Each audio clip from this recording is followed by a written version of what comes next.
Of the FCC, that's the federal agency that oversees our country's communication laws and regulations.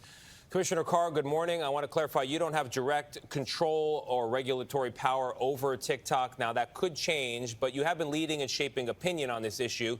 So to the more than 100 million Americans who are using this app apparently without great concern, why do you support a ban? Yeah, look, I think the evidence we have now is crystal clear. For years, TikTok represented that very little data, if any, goes back to Beijing. And there was a blockbuster story over the summer that got internal communications that said, no, in fact, quote, everything is seen in China. There was a story that they were using the app, TikTok, to surreptitiously surveil the locations of specific Americans. They denied it. Later, internal emails came out that said, no, we're doing it. As the segment noted, FBI and DOJ are looking at that. Ahead of our most recent midterm elections, the CCP state media set up TikTok accounts to target politicians here for divisive content. So I think we have a lot of evidence of the risk. And look, I testified before that same committee many times, sat in that same chair, and I've never... Dude, I love this because, like, again, literally everything that they're saying is just about social media. This is like, you know what this is like? Okay, I'm going to use a very Twitch-related argument for this, an analogy. This is like when Trainwreck constantly fucking gets mad at me for shit that like XQC's doing or for shit that like everyone else has said about him, even if I haven't done anything, right? But because he can't like yell at them because those are his friends, right? And they have big audiences and they have a lot of overlap. He has to fucking yell at me instead. Like I'm the enemy here. And that's exactly what it is with China.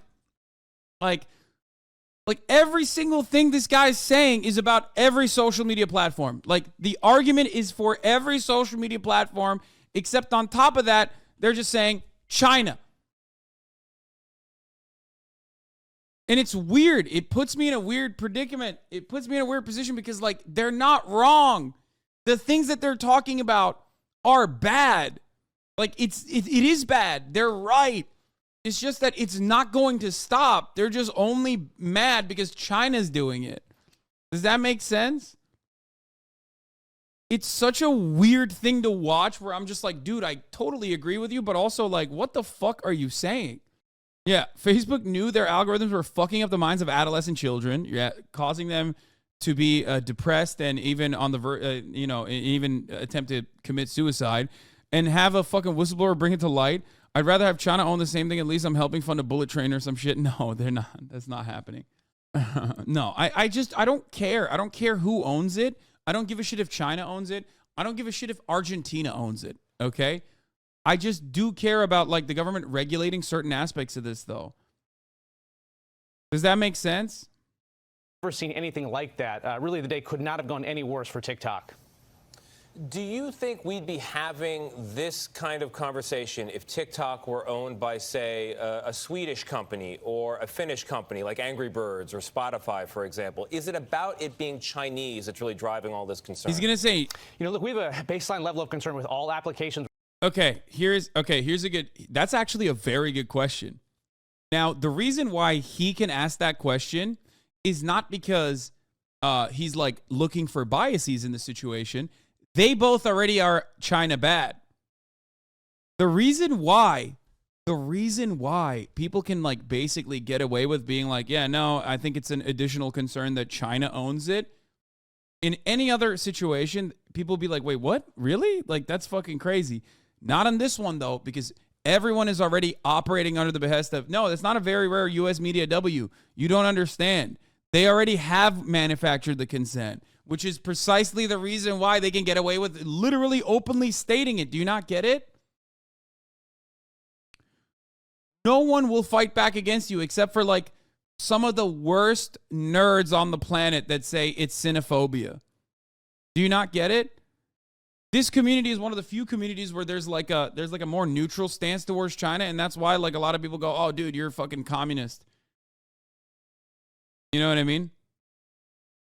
Whether they're based in Europe or Silicon Valley itself. We've had a lot of hearings in Congress about that, and there's work right now on sort of data privacy laws. They'll put some baseline protections in place for everybody. But what we're seeing is there's something exceptionally unique about TikTok. And one way we can see that is there's a sister app, Douyin, that's available in China. TikTok itself is not. And there they show educational material, museum exhibits, science experiments to kids. He's right. And here we get things like... He's right. He's fucking right. He is right. He is so right. This is 100% correct.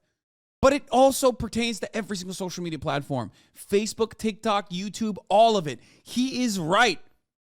But it's every single fucking social media platform because the Chinese government heavily regulates it. Content that shows young girls eating disorder and self-harm. And so I think there's something very unique about it. That's why you see bipartisan support. FBI Director Chris Wray. Yeah, it's so unique. You famously have no eating disorder commentary on fucking any other platform. Come on, brother. Come the fuck on, brother. Jesus Christ, dude. Democrat Senator Mark Warner, chair of Senate Intel, saying that TikTok itself scares the dickens out of him. Yeah, there are parental concerns, there are security concerns. Lawmakers seem to have a pretty clear line of thought on this. TikTok is owned by ByteDance. ByteDance is Chinese, and under Chinese law, is accountable to the Communist Party there in that country. With that chain of events, is there anything short of an outright ban that you would support? No, I don't see it at this point. Even the White House last week reports where they went to TikTok and said, look, you either have to divest Chinese government ownership, Chinese ownership, or face a potential ban. I think that's the right thing. The most important thing that the TikTok CEO had to do yesterday was build some level of trust and credibility with Congress. And in that effort, I think he completely failed. And so we'll see. Look, there's still a lot of time left. There's still a lot of issues, potential hurdles to get legislation passed or to get the Treasury Department, which is looking at this, to take action. But really, the trust is just bottoming out for TikTok. It doesn't look good. Look, there's 150 million Americans that are on this for sure. And so we got to make the case to them very clearly that there's a risk here. All right. That's so funny.